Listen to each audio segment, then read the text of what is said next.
Hello, and welcome to Stories from India. This is a podcast where we talk about myths, legends, and folk tales from India. I am your host, Narad Muni, and I'm a mythological character myself. I have the gift of eternal life and knowledge of the past, the present, and the future. By profession, I'm a traveling musician and a storyteller. So the way I'm doing my job is by podcast. In this episode, we are doing a Gujarati folktale. It's a story set in medieval India that features magical transformations, the effects of feeding your fish too much food, a very unlikely marriage, and a seven-headed cobra. So let's dive right in. A frequent problem that keeps coming up on many stories on this show is a problem of who gets to sit next on the throne. Today's story is not an exception. Though, if you ask the king of the land, he would tell you that succession wasn't a problem, even though it really was. You see, the king had two sons and no daughters. The boys were diametrically opposite when it came to personalities and appearance. The younger boy, Bhola, was charming, wise, and gullible. The older one, Dhurt, was usually rude and a little arbitrary, sometimes silly. The dissimilarities between the brothers only increased when Dhurt got married, because his wife, Diane, started participating in all of his decisions. Diane was sly and she had evil thoughts on her mind. To the king, the differences between the brothers' personalities mattered not at all. The only thing he cared about was that Bhola was handsome and Dhurt was not.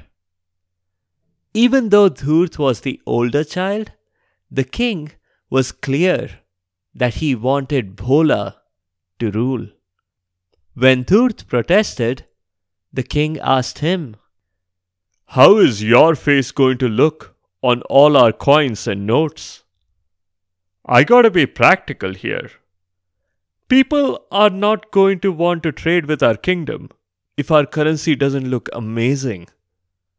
Dhurt was not happy with the king's reply, but he could see that there was no further point in arguing with his dad. That night, Dhurt remarked to Diane that at least I'm second in line to the throne. I still get some privilege from that. Diane gave him a wicked grin and said, "Yes, being second in line is actually perfect, especially if the person first in line gets drunk, falls off of his palace balcony, and plunges to his death into the raging river below." Her husband was shocked. "Wow, Diane. That's oddly specific. Did you have something in mind?" "Indeed I do," replied Diane. "But before we talk, can you take these samosas that I made for Bhola? You know how much he loves to eat them as he sits on this balcony, watching the sunset.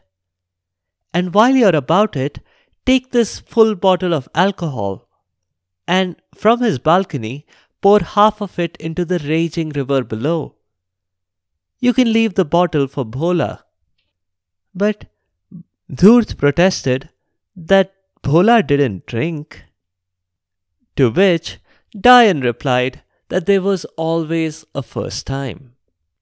I'm pretty certain all of you listeners are smarter than Dhurt, so you know what was going on here. Diane wanted Bhola eliminated, and she wanted to make it look like an accident. That way, there would be no suspicious stares at Dhurt and Dayan when they became king and queen. Bhola really loved samosas. If you're not familiar with samosas, they are this delicious snack that's pretty common in India.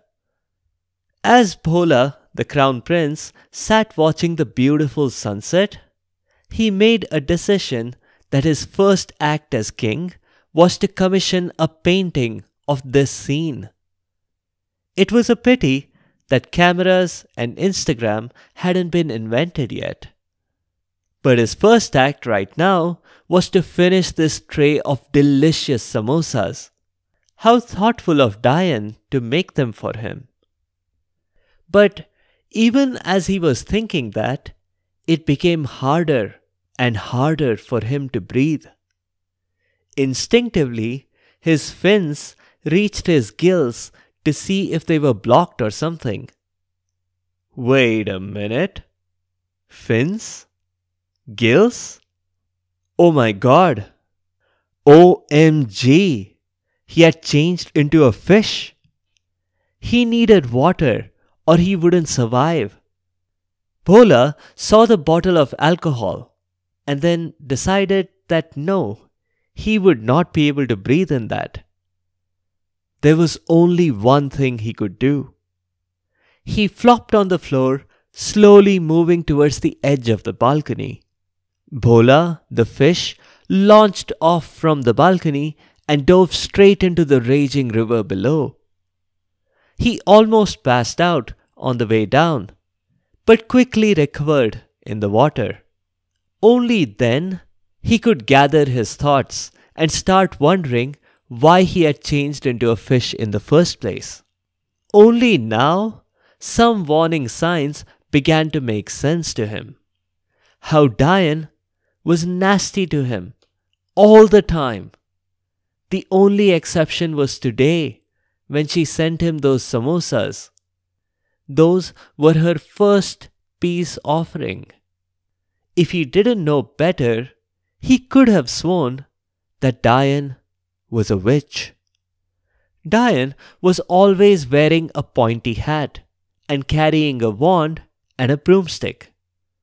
She claimed to have studied at the Hothal School of Witchcraft and Wizardry.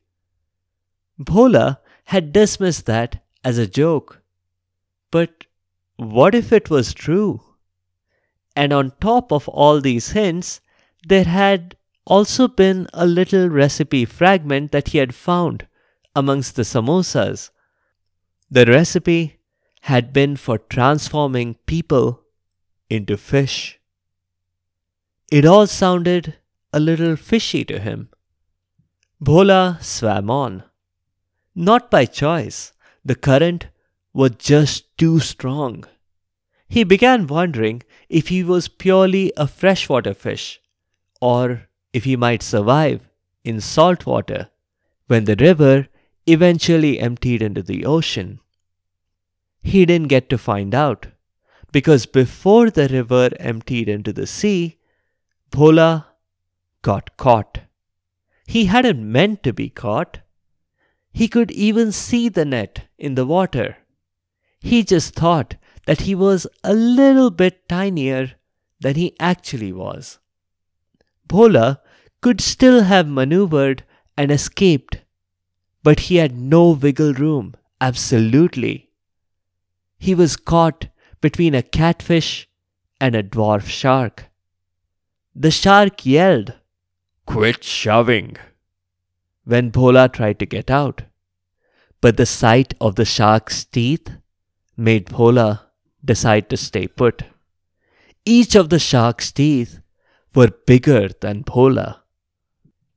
Despite getting caught, there was an advantage to being so little, and that soon became apparent after the fishermen and fisherwomen sorted through their catch.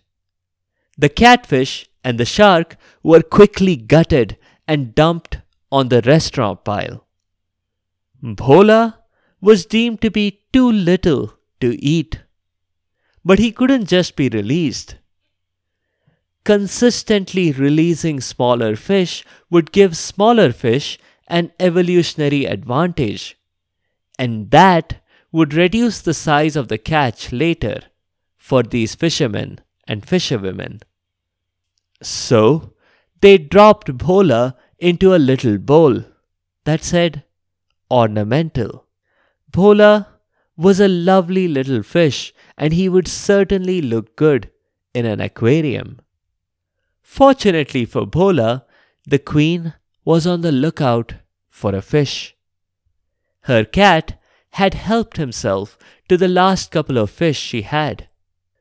Bhola didn't mind the risky accommodations because he got to be in a palace again.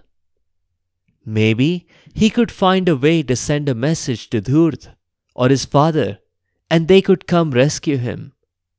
But it's not like Bhola got to choose his living quarters. The queen's maid had been lazy to walk all the way to the market to buy a fish. Fortunately for her and for Bhola, she met the very same people who had captured the fish prince. Examining their ornamental catch, the maid hesitated at Bhola's size. But that was the only option she had, and she was able to get him for a discount. That meant she could keep more of the queen's money for herself.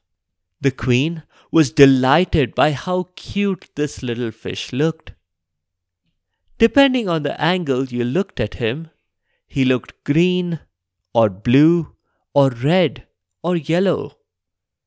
She had never seen any fish like Bhola before. The queen loved him and took care of him and fed him.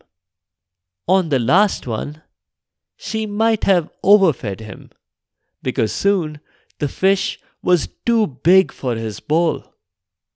When the entire resources of a kingdom and limitless taxpayer money are available, this is an easy problem to solve.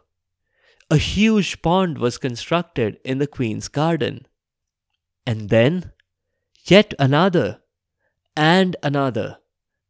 When Bhola continued to grow, the queen was proud of her pet fish. One day, she was by Bhola's fish tank when she happened to wonder out loud when he would stop growing. "Soon enough," said Bhola. You can talk? But you never said you could," asked the queen, shocked that the fish had answered. "You didn't ask," Bhola replied.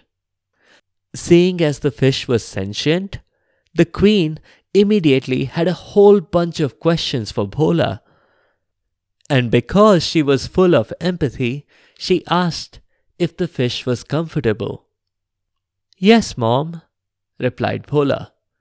"You have thought of everything. I have every possible comfort, and I have had more love from you than my own parents." The fish prince was certainly an accomplished politician because he knew exactly how to pull the heartstrings of this queen. "There is one thing I was wondering about, though." The queen, at this point, had tears in her eyes. Being addressed Mom had made her day, or maybe even her week or her month. "Name it, son. What do you want? I'll get you anything." "You see, Mom, I'm getting a little older and I want to settle down, get married.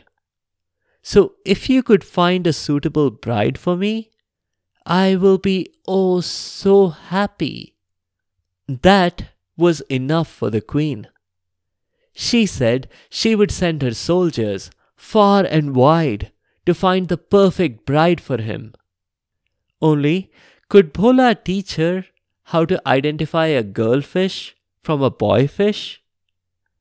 It was kinda embarrassing, the queen admitted, but she had thought that Bhola was a girl fish until he just revealed to her that he was not.